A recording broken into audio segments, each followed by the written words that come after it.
Tudo bem? Ele é professor da Unirio. Ele é professor da UFRJ. Ele é cenógrafo, diretor de arte, figurinista, com vasta experiência no cinema, teatro e televisão. Eu vou mostrar para vocês o depoimento do meu amigo José Dias. José Dias, quando regularmente e oficialmente você começou a sua belíssima carreira como diretor de arte e cenógrafo? Aliás, o mais requisitado pelo teatro brasileiro e cinema também, e televisão. Eu acho que tem toda uma trajetória para que a gente chegue a um nível profissional. Eu acho que eu tenho que falar antes, quando tudo começou, né, na vida da gente. A gente tem sempre um início, né? Não estou dizendo que eu esteja no fim, mas tem um início, onde tudo começa. Eu era aluno do Colégio Pedro II Internato. Estudava no Pedro II Internato em São Cristóvão. Nós éramos 11 numa turma. E tinha educação física. A educação física que era uma bola, o professor chegava com uma bola embaixo do braço, o pessoal escolhia, olha, foi o presidente, o capitão do time, o capitão do outro time, tal, não sei o quê, e sobrava sempre um, que era eu, que ficava assim, tipo, você escolhe para onde você quer ir. Aí eu me sentia, puxa vida, eu sou ruim mesmo de bola, nunca ninguém me escolhe para nada. Aí um belo dia, no almoço, no refeitório, o Sidney, que era um colega da minha irmã, que minha irmã estudava no Pedro II Externato, soube que eu não gostava de fazer educação física porque era jogo de futebol. Aí ele me orientou a colocar papel carbono entre no solo dos pés antes de dormir. Por quê? Porque iria me dar febre. Aí eu falei para ele, Sidney, vai me dar febre? Botar esse mata-borrão? Aí mata-borrão era um papel que se usava na época, né, que se escrevia com caneta tinteiro. Só que eu não peguei isso. Eu peguei a caneta tinteiro, mas não a caneta de pena, né? Aí eu fiz isso, coloquei na sola dos pés e fui dormir. De madrugada, eu acordei com febre. Fui lá, seu Eugênio, eles dormiam atrás de um. Fui lá, seu Eugênio. E o seu Eugênio também era inspetor na FUNABEM, que era uma instituição para menores infratores. Bom, aí o seu Eugênio viu que eu estava com febre, me encaminhou para o doutor Severo. O doutor Severo era um enfermeiro que nós chamávamos de doutor Severo. O doutor Severo viu que eu estava com febre e disse assim, olha, meu filho, fica aqui hoje, você não vai fazer educação física, e me deu uma revista para ler. E me deu Gotas Amargas. Gotas Amargas, você podia estar com febre, dor de cabeça, dor de dente, o que fosse, era sempre Gotas Amargas. Então eu tomei aquela Gotas Amargas e fiquei vendo aquela revista. E naquela revista eu vi um esporte que não tem vencedor nem vencido, e sim solidariedade. Eu falei, puxa vida, posso recortar isso aqui, doutor Severo, para levar para o meu pai? Quero praticar esse esporte. Ele olhou e disse, meu filho, seu pai não vai deixar. Vai. Aí eu levei nas férias para o meu pai olhou e disse assim, tudo bem, meu filho, você quer fazer esse esporte? Você vai fazer. E aos 14 anos de idade eu fui praticar alpinismo. Já fui, né, a 4.800 metros de altitude, a rarefeito, fui ser alpinista e até o dia que eu tive um acidente, em 2006, rompi o manguito rotador. Mas durante todo esse período da educação física, como eu não era escolhido para nenhum eu ficava brincando com barro, porque nem eu ficava assistindo a educação física, o jogo de futebol, que era no barro, né? Jogando um jogo, era tudo no barro. Aí eu pegava o barro e começava a brincar com esse barro. Um dia, eu fiz uma escultura, um bustozinho, e levei para a sala de aula. E botei sobre a mesa, enquanto meus colegas chegavam. Nisso, entrou uma professora, que eu nunca mais vou esquecer o nome, chamada Elizabeth Maranhão. Ela entrou em sala de aula, todo mundo naquela época tinha que se levantar, né, ao lado, aí ela mandava sentar. Só que quando ela entrou, viu esse busto que eu tinha colocado sobre a minha carteira. Ela veio até mim e eu falei, pronto, vou ficar de castigo. Ela pegou, não, meu filho, você não vai ficar de castigo. Pelo contrário, foi você que fez isso? Eu falei, foi. E você sabe quem é? Eu falei, sei, professora. Ela falou, meu filho, isso aqui é o Dante Alighieri. Aí eu olhei para ela, falei, como é que a senhora sabe? Ela pegou, meu filho, você fez o busto do Dante Alighieri. Pô, como é que você fez? Aí eu falei, de memória. Ela falou, mas como? É que nós estamos lendo um texto dele. O tempo passou, eu saí do Colégio Pedro II Internato, fui fazer vestibular, esse negócio todo. Tal. Um belo dia, eu já cursava arquitetura e eu estava assistindo um espetáculo no Teatro do Sina, chamava-se... era com a direção do Fábio Sabag, com Renata Fronze, um espetáculo com Renata Fronze, direção do Fábio Sabag. E quando terminou o espetáculo, naquela época a gente ficava no balcão, de terno, gravata, esse negócio todo, assistindo o espetáculo, estava eu e mais 2 colegas, o João Batista e o Danilo. Um fazia geologia, o outro fazia economia. Quando terminou, todos aplaudiram, eu aplaudi sem muito entusiasmo e eles reclamaram, que eu não estava com entusiasmo aplaudindo o espetáculo. Eu falei, tem um erro. Aí eles disseram, um erro? E você entende de teatro para falar que tem um erro? Eu falei, tem, é a cenografia. Aí eles disseram, você não entende de cenografia, Dias, o que é isso? Aí eu falei, tem um erro, essa cenografia. E era a cenografia de um grande cenotécnico chamado Luciano Trigo. Num domingo, o que aconteceu? Meu pai comprava o Globo, eu pegando o Globo, tinha vestibular, Conservatório Nacional, 10 vagas. E eu resolvi fazer, então, esse vestibular na Praia do Flamengo, 132, Conservatório Nacional de Teatro, para curso de cenografia. E passaram 7. E eu estava incluído entre os 7. Então, a minha vida era uma loucura, porque fazia arquitetura, fazia escola de belas artes no Parque Lage, no IBA, Instituto de Belas Artes, e estudava à noite no Conservatório Nacional de Teatro. E meu pai ainda queria que eu fizesse programação na IBM. E eu tive que fazer programação na IBM. Naquela época só existia Boros e a IBM no Brasil. Ele conseguiu que eu fizesse os cursos de programação na IBM e eu fiz COBOL, Fortran. Fui até a última geração de computadores, que era PL1. O Wolfram era um andar inteiro na Teófilo Otoni, no centro da cidade. Bom, quando eu terminei, antes de terminar a cenografia, eu já trabalhava como assistente de um grande cenógrafo, que foi o meu grande mestre, Pernambuco de Oliveira, e eu fui trabalhar na TV Tupi durante o meu período de conservatório. Foi quando eu larguei tudo, né, e me apaixonei por cenografia e comecei a fazer cenografia na TV Tupi como assistente do Ângelo Toledano e Fred Toledano, que eram 2 irmãos. E também Humberto Manes, que era um argentino. E durante esse período, eu não deixava de fazer teatro. Eu sempre fiz teatro. Eu dirigia peça infantil, fazia cenografia de peça infantil, fazia cenografia de espetáculo já de adulto. Comecei a trabalhar. E trabalhando também como assistente do Pernambuco. Eu não me esqueço, uma vez, o Pernambuco de Oliveira me chamou na turma, ele disse, olha, estou precisando de alguém para fazer alguma coisa lá no teatro. Eu falei, eu. Aí ele perguntou, mas eu não disse o que era. Aí eu falei, eu quero, professor.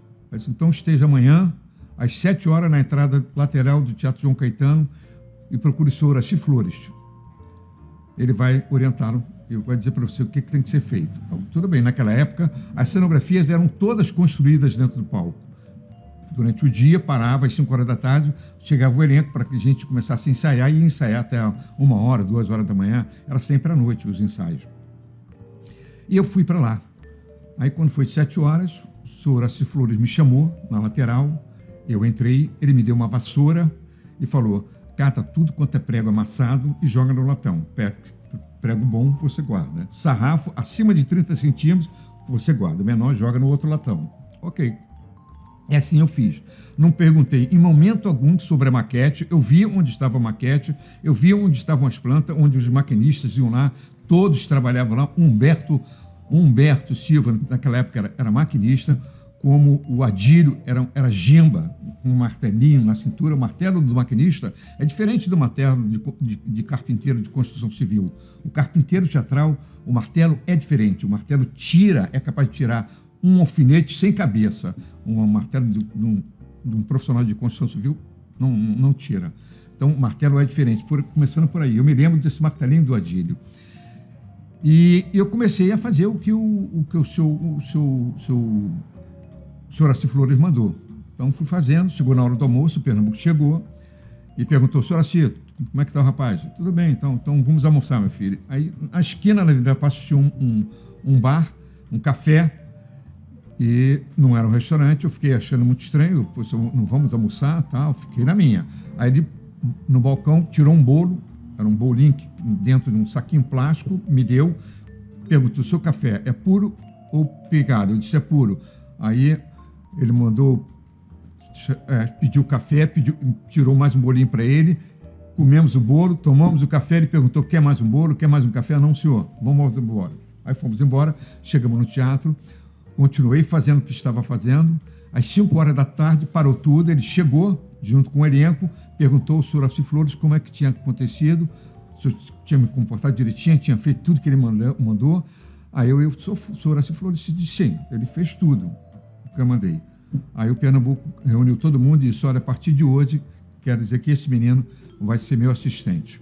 Bom, a partir daí eu fazia todas as plantas, todos os projetos e a maquete com o Pernambuco de Oliveira. Ele fazia os croquis e eu detalhava tudo. Detalhava. E ele sempre dizia para mim: meu filho, a técnica é tudo. Domine a técnica. Domine detalhe por detalhe. Domine a carpintaria teatral. Domine a cenotécnica. Todos os elementos que compõem a caixa. Você não pode deixar de dominar a técnica. Sem isso, você não vai conseguir projetar, você não vai conseguir dialogar com o cenotécnico. Eu tenho esse problema. Eu não faço as plantas que você faz. Por isso você está trabalhando comigo. E eu quero que você aprenda a partir de cenotecnia, nos mínimos detalhes. E foi o que eu fiz. Mesmo como assistente, eu fui para a TV Tupi e comecei a fazer novela. Fiz a novela O Jerônimo, fiz a novela O Anjo, que acabou não indo para o ar, porque não tinha ponto de edição. Aí fui ser assistente no Flávio Cavalcante, no Chacrinha, no Arthur Perligeiro. Fiz vários programas de televisão, até um dia que a TV Tupi começou a entrar descer ladeira. Naquela época tinha um programa na TV Globo chamado Satiricon. Aí a gente brincava: enquanto na Globo tem o Satiricon, na TV Tupi tem o Sotiro 100, porque só pagavam R$100 por semana. Mas nunca tirei nesse período, nunca tirei meu pé do teatro. Nunca tirei meu pé da publicidade. Eu já estava começando a fazer publicidade. E era um comercial, 2, 3 por mês. Eu me lembro que eu cheguei numa época que eu era o rei dos comerciais. Era eu na cenografia e o Peter Gasp na iluminação. Então era direção do Carlos Manga, direção do Paulo José, direção da Tizuki Yamazaki. Até um dia, uma época que eu passei também a não só fazer as cenografias, como trabalhar até como ator dos comerciais. Então, Golden Cross, Unimed, o Banco Real. Eu fazia como ator e também como cenógrafo, mas nunca tirando o pé do teatro. Nunca deixei de fazer teatro, mesmo trabalhando na televisão, mesmo fazendo cinema. Comecei a fazer alguns longos, comecei a fazer curta e minha vida continuou. Até um dia que eu fui chamado para dar aula no Conservatório Nacional de Teatro. Isso na década de 70, 71, por aí. Foi quando eu comecei a dar aula de cenografia. Convidado pelo B. de Paiva, convidado pelo Pernambuco de Oliveira e pelos professores do Departamento de Cenografia. Comecei a dar GD, Geometria Descritiva, depois Desenho Artístico e depois Cenografia. E fui embora. Engrenei, né, como professor, mas nunca tirei o pé da televisão. Até o dia que, na década de 1972, recebi um convite da TV Globo. Um telegrama me convidando para ir para a TV Globo. E eu fui para a TV Globo fazer novelas. Comecei a trabalhar no Rebu, assistente de cenografia do Gilberto Vinhas e do Mário Monteiro. E fui engrenando, aí fui fazer escalada, a segunda e terceira fase da escalada, e Saramandaia, Gabriela, enfim, várias escaladas. casos especiais, trabalhei com Zimbinski, grande Zimba, que só convidava diretores de cinema para dirigir os casos especiais. Então, o que nós fazíamos nos casos especiais era cinema. O Zimba era o diretor do núcleo, né, que não era núcleo, e eu fazendo a cenografia. Aí até um dia que a Globo me chamou, né, para assumir a direção de montagem de toda a emissora. Então, comecei a dirigir a montagem não só da linha de show, como novelas, seriados, tudo, até jornalismo. Foi quando eu introduzi o cenotécnico para cada núcleo. Eu botei um cenotécnico no Teatro Fênix, botei um cenotécnico na linha de show, né? Um cenotécnico para novelas, um cenotécnico para fazer as externas, junto, bolei um caminhão, que eu chamava de SWAT, que era um caminhão todo equipado, com todo o material para os maquinistas trabalharem nas externas, capinar. Eram os maiores salários, na verdade. Um belo dia, o pacote, o Borjalo me chamou e disse: meu filho, como é que pode? Esses caras ganham um salário maior que o teu. Aí eu disse: mas, seu Borjalo, eles saem um dia e voltam 3 dias depois. O cara tem que saber capinar, tem que saber hidráulica, elétrica, carpintaria, eletricidade, serralheria. O caminhão tem tudo quanto é ferramenta, tem até desempenho. Eles saem um dia por uma externa, uma cidade cenográfica, e voltam 4 dias depois. Então, o salário tem que ser maior que o meu, claro. E eles têm família. Então, foi quando eu estruturei tudo, até um dia que falei: olha, agora está caminhando, agora posso voltar a minha função de cenógrafo. Voltei a minha função de cenógrafo e continuei fazendo novelas, seriados, Bem Amado. Antes do Bem Amado fiz Teletema, Caso Verdade, Casos Especiais, e acabei fazendo o seriado Bem Amado todo, né? Eu tinha feito um espetáculo em São Paulo, uma peça do Dias Gomes, e no avião de volta, era um Electra, que eu me lembro, eu ficava naquela salinha lá no fundo, e estava eu, ele e Janete Claire, voltando de São Paulo, da estreia desse espetáculo que eu tinha feito lá, que era o texto dele, e ele me convidou para fazer o Bem Amado. Aí eu falei: puxa, Xará, já tem um colega, que era Irene Maia. Aí ele falou: não, mas ele não entende o que eu escrevo. Tudo que eu faço, você entende. Desde a novela, você entende o que eu escrevo. Ele não entende. Aí eu falei: então, tudo bem, eu vou fazer o Bem Amado. E acabei fazendo o Bem Amado. Todo o seriado do Bem Amado. Aí depois eu fiquei cansado de tudo, que acabaram com o Bem Amado, com os seriados na Globo. Aí eu fui para a linha de show, onde eu fui fazer os videoclipes do Fantástico. Fiquei anos fazendo videoclipe Fantástico, até um dia que eu queria já era professor da Unirio, da Universidade do Estado do Rio de Janeiro, e professor também da UFRJ, Universidade Federal do Rio de Janeiro. Era professor das duas. Mas eu me preocupava muito com a vida acadêmica, porque eu já tinha uma atividade muito intensa em cinema, tanto no teatro também, mas queria crescer mais ainda na vida acadêmica. Eu fui fazer o quê? Fui fazer mestrado na USP, eu ia e voltava. Nessa época ainda estava na televisão, quando fiz o mestrado, e um belo dia eu decidi fazer o doutorado. Eu fiz o meu doutorado, né? E que deu origem até um livro, que são 3 séculos de casa de espetáculo do Rio de Janeiro. E eu me lembro que eu queria fazer sobre o Brasil inteiro, já estava fazendo, e meu orientador falou: você vai escrever uma enciclopédia, contar a história dos teatros no Brasil é uma enciclopédia. É melhor fazer um recorte e ficar só no Rio de Janeiro. Aí eu fiquei só no Rio de Janeiro e deu 3 volumes, mas a Funarte publicou e ficou só um volume. E eu continuo até hoje, meu pé na vida acadêmica e na vida artística. Não deixo de fazer teatro, não deixo de fazer cinema. Só agora, no mês de julho para cá, eu fiz um longa. Além disso, eu faço consultoria, reformas e projetos de teatro no Brasil inteiro. Atualmente estou fazendo a reforma do Teatro de Angra do Reis, estou fazendo projetos de reforma do teatro em Vitória, no Espírito Santo.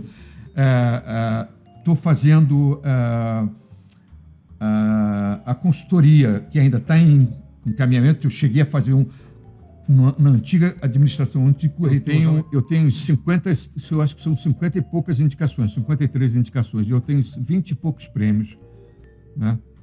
Prêmios, condecorações, honrarias, são 20 e poucos. O projeto futuro é continuar fazendo teatro, continuar me dedicando à educação, continuar me dedicando à cultura. Eu acho que cultura e educação são os alicerces de uma nação. Eu acho que cabe a mim passar meu conhecimento, o que eu aprendi, transmitir para os mais jovens que vão ocupar o meu lugar. Mas com técnica, conhecendo a técnica, dominando a técnica e fazendo uso da tecnologia. Porque o que existe hoje é uma tecnologia e a gente tem que fazer o uso dela. A gente não pode ficar reboque.